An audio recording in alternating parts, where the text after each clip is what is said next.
Alors bonjour, je suis Florence Brault, donc je suis aide-soignante et assistante de soins en gérontologie au sein d'une UHR. Donc c'est une unité d'hébergement renforcée à l'EPSM de Saint-Avé dans le Morbihan. En fait, j'ai la chance de pouvoir écrire une chronique dans un hebdomadaire, ce qui fait que je peux assez facilement en fait, rentrer en contact avec des gens. Donc j'avais été invitée aux assises des EHPAD, enfin, il y a des petits colloques comme ça où on m'invite un peu pour... parce qu'une aide-soignante qui prend la parole publiquement, c'est toujours sympa aussi. Et donc en fait, ça s'est fait un petit peu par réseau interposé.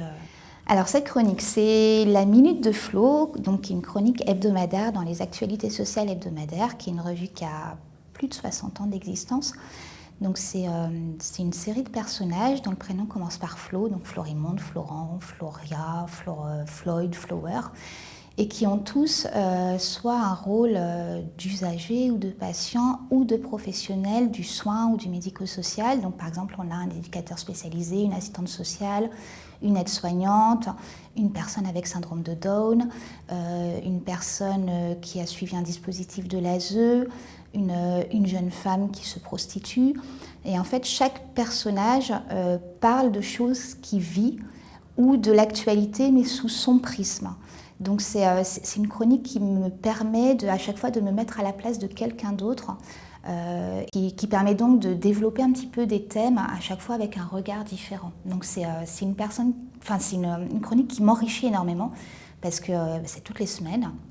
Et c'est en plus de mon travail d'aide-soignante, donc c'est une chronique que je prépare toutes les semaines. Donc je lis pour la préparer, je lis des témoignages, je lis des rapports, je lis plein de choses, du coup j'apprends plein de choses, donc c'est assez passionnant à faire. C'était il y a très longtemps, j'étais encore aide à domicile et j'ai vu passer, je lisais une revue qui s'appelait Doc Domicile et j'ai vu passer un jour un appel du rédac-chef qui cherchait des nouveaux chroniqueurs et j'avais un blog à l'époque qui s'appelait Vieux et Merveilles. Et je me suis dit, j'aimerais bien partager mes écrits dans une revue, en fait, ça serait chouette. Donc je l'ai contacté, je suis un petit peu allée au flanc, il a accepté. Et du coup, j'ai commencé à me faire publier dans cette revue. Et puis après, par réseau interposé, en fait, les actualités sociales hebdomadaires m'ont contacté pour écrire une autre chronique. J'ai accepté avec joie, donc ça va faire 3 ans que j'écris chez eux. Et c'est une aventure assez sympa, en fait. D'accord. C'est comme un rendez-vous, vous avez un rendez-vous, tout le monde comme ça. Et ce rendez-vous, j'imagine, provoque des réactions, il y a des retours, peut-être que ça nourrit le prochain, bon, etc. Donc c'est quand même probablement une façon de s'interroger vraiment aussi sur son travail. Alors, cette envie, elle vient de l'époque où j'étais justement aide à domicile. Parce qu'à la base, je suis monitrice éducatrice, mon vrai diplôme. Et quand je suis arrivée en Bretagne, je n'ai pas trouvé de poste, donc j'ai pris un peu ce qui traînait dans le coin. Et donc, il y avait beaucoup de postes d'aide à domicile. Donc, je me suis engagée dans ce métier. Et c'est un métier où on est très seul. On intervient au domicile des personnes et on ne voit pas son équipe. On est confronté en fait aux personnes, on voit les aidants, on voit notre responsable de secteur. Mais on a des tas de questions en suspens auxquelles on n'a pas de réponse parce qu'on n'a personne à qui poser la question. Et on a un triple employeur. On a l'ordre de notre employeur moi c'était un CCAS qui nous dit tu vas chez cette personne et tu fais ça. Quand on arrive chez cette personne, la personne nous demande autre chose. Et puis parfois l'aidant, l'époux ou l'enfant nous dit oui mais là il y a aussi besoin de ça. Et en fait on se retrouve avec une triple consigne et on ne sait pas laquelle est la plus importante, laquelle est la plus urgente. Ça serait facile de dire le mieux c'est d'obéir à la première personne concernée, parce qu'en effet ça semblerait logique, sauf qu'en fait on se rend bien compte que c'est pas aussi simple que ça. Et j'avais besoin d'en parler à des collègues et on ne voyait pas les collègues. Donc je me suis dit je vais essayer de chercher des retours d'expérience sur internet. Donc j'ai cherché et je suis tombée sur des tas de blogs. Il y avait un blog de vétérinaire, un blog de policière, un blog de médecins généralistes. Il y avait des tas de blogs sur les métiers, mais aucun sur les aides à domicile. Ce n'est pas une profession qui s'exprime publiquement, parce que c'est une profession isolée. Et je me suis dit, mince, personne n'écrit là-dessus, allez, moi je me lance. Et en fait, j'ai commencé comme ça, mais c'était vraiment... c'était pour poser des mots sur des situations. Le fait de poser des mots m'aidait à les comprendre. Et c'était me dire, peut-être en posant des mots, en les publiant quelque part, j'aurai des réponses. J'aurai peut-être des gens qui viendront me répondre. Et peut-être que le dialogue se fera comme ça, peut-être que moi ça va m'aider. Et pourquoi pas, il y a peut-être d'autres personnes qui vont s'intéresser à ce sujet qui est assez méconnu. En fait, les aides à domicile, c'est pas une profession super glamour. Et du coup, j'ai continué. Puis après, j'ai passé le concours d'aide-soignante. Là, c'est une histoire personnelle qui me l'a fait passer. C'est l'accompagnement de la fin de vie de mon père qui m'a fait rencontrer des équipes soignantes. Et vraiment, j'ai eu envie de leur ressembler, tout simplement. Donc, j'ai continué à écrire sur l'entrée en école d'aide-soignante, sur mes questionnements par rapport au stage qui étaient compliqués. Parce que j'avais des très mauvaises notes de stage où on me reprochait un certain manque de curiosité intellectuelle. Et en fait, j'ai continué à écrire sur mes débuts d'aide-soignante. Donc, j'anonymisais les situations, enfin, j'écrivais sous pseudo, il fallait surtout pas reconnaître les gens, ni moi d'ailleurs. Et puis, petit à petit, en fait, ma démarche a évolué. C'est qu'au bout d'un moment, je me suis dit, je ne peux pas me permettre de raconter des choses qui ne m'appartiennent pas. C'est pas déontologique de ma part. Donc, j'ai arrêté de raconter des histoires et j'ai raconté plutôt mes questionnements. Et du coup, j'ai pris mon vrai nom pour écrire.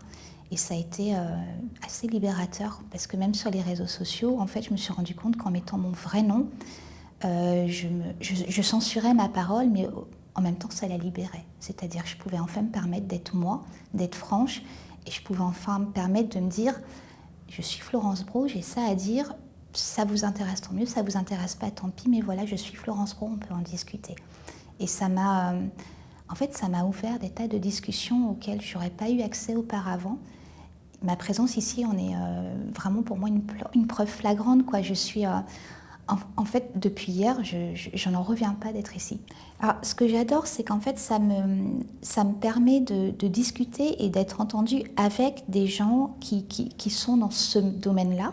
De la géronto, de la psychiatrie, mais qui ont tous des regards très différents parce qu'ils ont tous des fonctions et des formations différentes.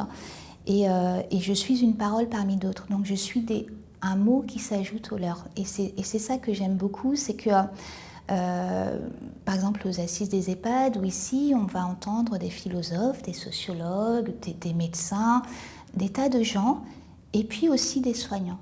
Et donc, c'est une parole au même titre que la leur. Et je trouve ça très encourageant, en fait, pour les soignants qui, on a souvent une impression de dénigrement.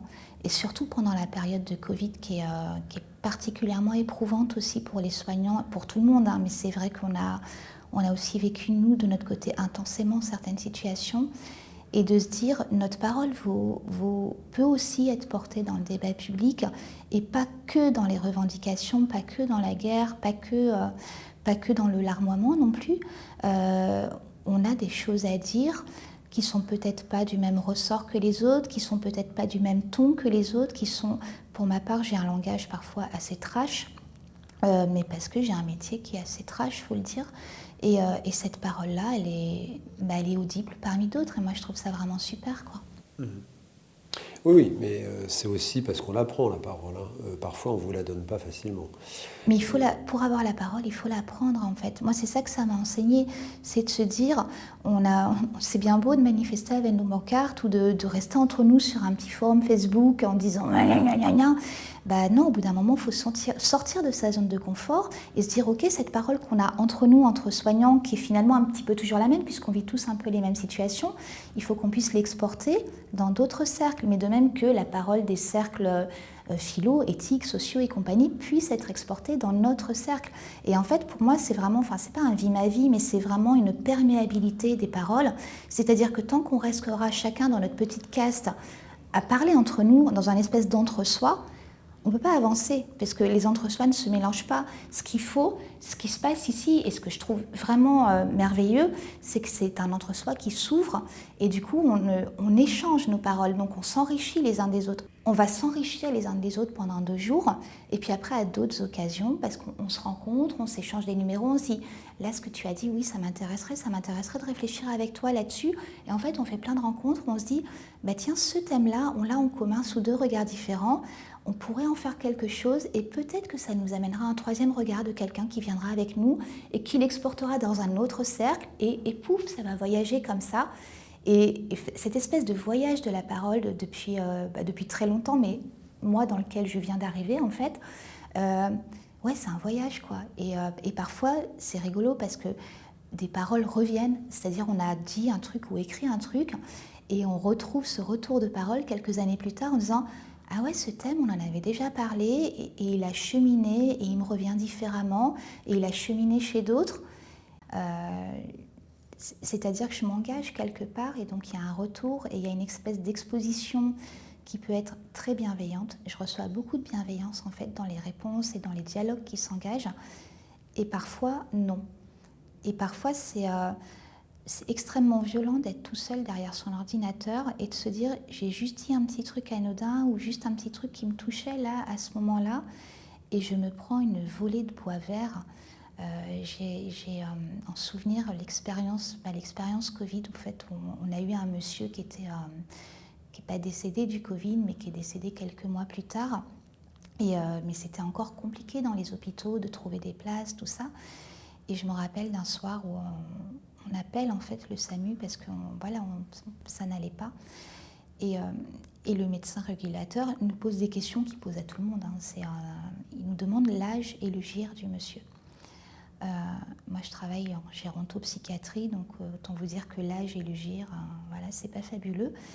Et en fait, au vu de l'âge et du GIR, clairement, ce monsieur n'était pas du tout prioritaire pour partir.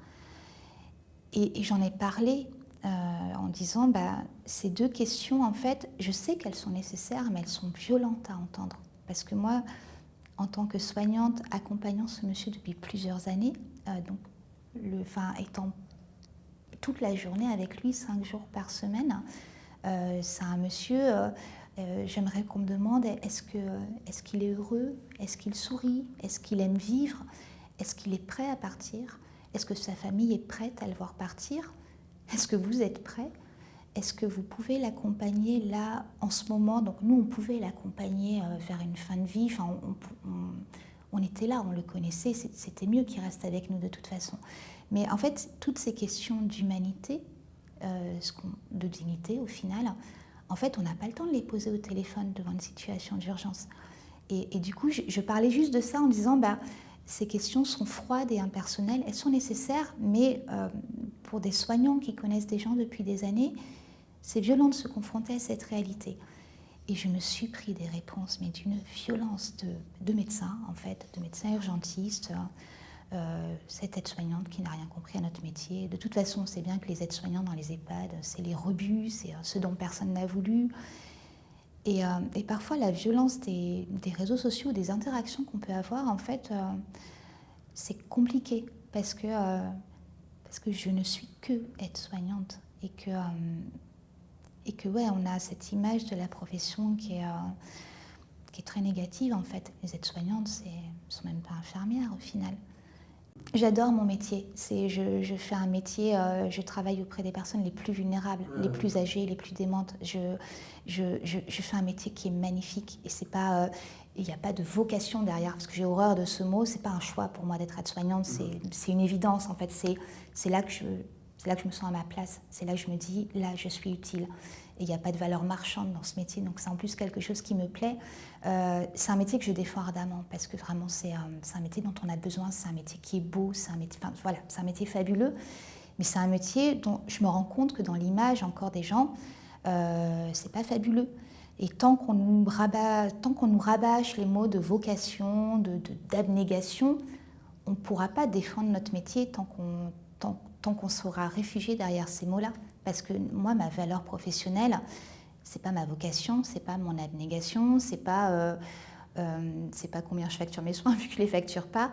Ma valeur professionnelle, c'est de créer une technique de lien et non pas une technique de soins. C'est d'instaurer un lien de confiance. Et ça, je l'avais déjà dit dans un autre colloque.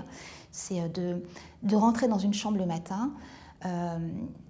D'être face à une personne qui est très âgée, qui est très démente, qui est un petit peu ensommeillée, qui va se réveiller, qui ne sait pas où elle est, qui ne me reconnaît pas, qui est dans un endroit inconnu, dans une chemise de nuit qui visiblement n'est pas la sienne, dans un lit qui n'est pas le sien.